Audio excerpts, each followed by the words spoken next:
Hi there, on the live gallery event live from the Stedelijk Museum Amsterdam. We're really glad you're here, looking at us via Facebook. Next to me, Lonneke Gordijn from Studio Drift. Thank you so much for being with us tonight, this Friday evening.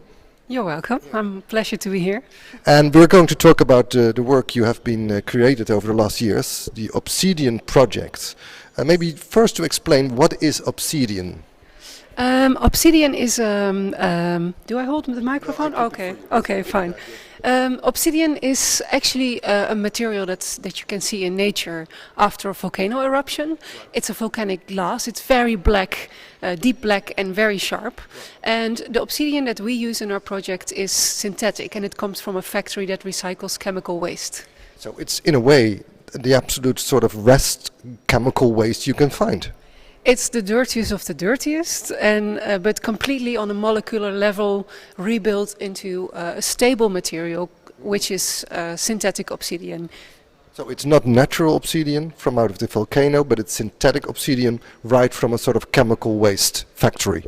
Exactly, comes from a factory, and it's quite a new process. And so in that process you have all sorts of raw materials extracted from the whole waste cycle. But this is the last part that nobody ever knows what to do with it. So what is normally be done with this sort of material? Actually, it hasn't been really produced in large quantities from a factory, and this is also the only factory. This factory in Holland is the only factory that made it. So, but from natural obsidian, the Aztecs, from South America, they made, for instance, mirrors of it. They also made spear points from it, and even in the 16th century, painters who were making how you say that, real life, or no, not real life. Still life paintings, they had to focus so much on what they were doing that they looked in obsidian mirrors to rest their eyes, because it gives a very quiet and different look on the world. Well, let's rest our eyes and look into the blob and the mirror of this obsidian, chemical obsidian material. First of all, why did you choose to make this mirror as a product? The idea was to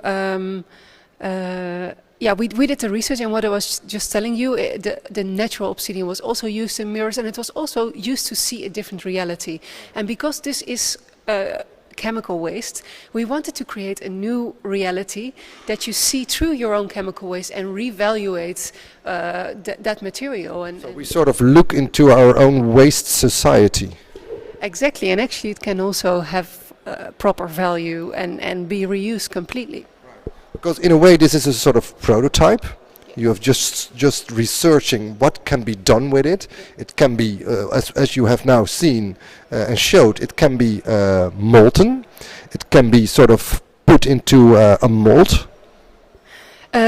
Yes, we're still researching. When we started with this project, we didn't know any properties or how to work with that, because no one ever did that before. So we found out that the best way of making larger objects is to pour it in molds, but you can also blow it. But it's a very wild material and it's very hard to control. So we're still in the middle of exploring that. Okay, let's have a look at this bigger mirror. This is really polished. Did you polish this with a sort of polishing machine, or? Yes, exactly. Yeah, it's polished with a big machine, and we try to get it as shiny as possible, because the properties of this material is to be completely shiny. But it's quite shiny, and you can see yourself, but it can still raise much more, and we are trying to get there. You can come a little bit closer, because there are also all sort of fractures in it. It seems there is still some sort of energy there. That's right. When we made this mirror, actually you can also see there's a crack in this. It was for weeks, about 5 weeks in a cooling oven, and we took it out, and it was there, everything was ready, and suddenly it cracked in 2 parts, and then a big part of silver came out of that whole thing, and it was because it's not completely, it still has some other parts. That's why it isn't 100% stable yet. So we learned from that the next time we shouldn't use the lowest part from the melting pot, only the top, which is very the rest has been poured down a little bit, sink down a little bit, and you can then use it. So okay, yes, so it has been sunken. The next phase, I mean, I can imagine that you can make tiles out of it, or you can maybe use it as a kitchen sink or something like that. Exactly. So during this process, we found out that actually it's a completely recycled process, and it's very, very forward thinking. But in the way that we used it, we just got obsidian parts, we melted it, and then to cool it down in the oven, it takes another, maybe to make big parts, it takes 3 or 5 weeks to get a stable product. And that, again, you have to add a lot of energy. So we came, actually, by doing all this and doing the research, we came to the conclusion that it needs much more research to really make a very high quality stable product. And at the same time, it makes more sense to directly extract it from the fabrication process. How do you, as a designer, because you make many sort of designs, you make lighting, you make installations, and also these sort of objects, what do you respond on the criticism this sort of pieces has by saying it's just a gesture, it's not really a piece, it's not a final design? What do you say upon this sort of criticism? Well, I think every object or product that goes to market has a process of years and years and years of proven and process, and very often you don't see it. And yeah, now that process is interesting. I think it's interesting to attract people into a process, and I hopefully people follow it together with us. Yeah. So, we have a question. Okay, please.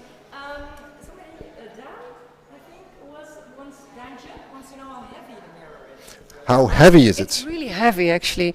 This one is about, what was it again? This, I think, is 25 kilos, and this one is 60 kilos.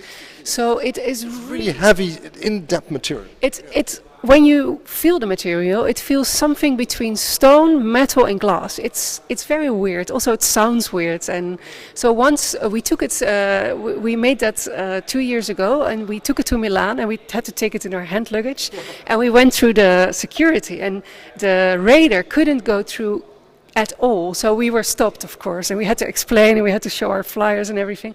It's a weird material. Yeah. Interesting. So there's still so much more to research on what this material is really about. Okay. Other question? About the material. What is the material exactly? I think somebody wants to know what exactly the material is. Yeah. Well, can you describe a little bit more? What you also explained, it's very close to the natural obsidian, the core of the volcano, but... So it's made in this process of recycling. The gases are washed off, the ash is put down, and the dirty sludge that stays behind there are materials added to that, and it's materials that look like glass, and then it's being put in this oven that works like a volcano. That's the invention, and that glazes the material. So it is a type of glass, but it's not 100% glass. It is glass with a mixture of different materials, a whole range of stuff. There are all sort of chemicals still there, all sort of metal still there, but the sort of main description is glass-like. Okay, well, we have seen those two objects. I know you have been working over the last months also on a sort of new approach, trying if you were able to blow it. That's right. We had the opportunity to do more research, and again, we actually, the more research we do, the more we found out that there is such a wild spectrum of things we still have to develop and research. Actually, we are realizing more and more that we're still nowhere, and that this requires maybe an official research that goes further with more people and more scientific.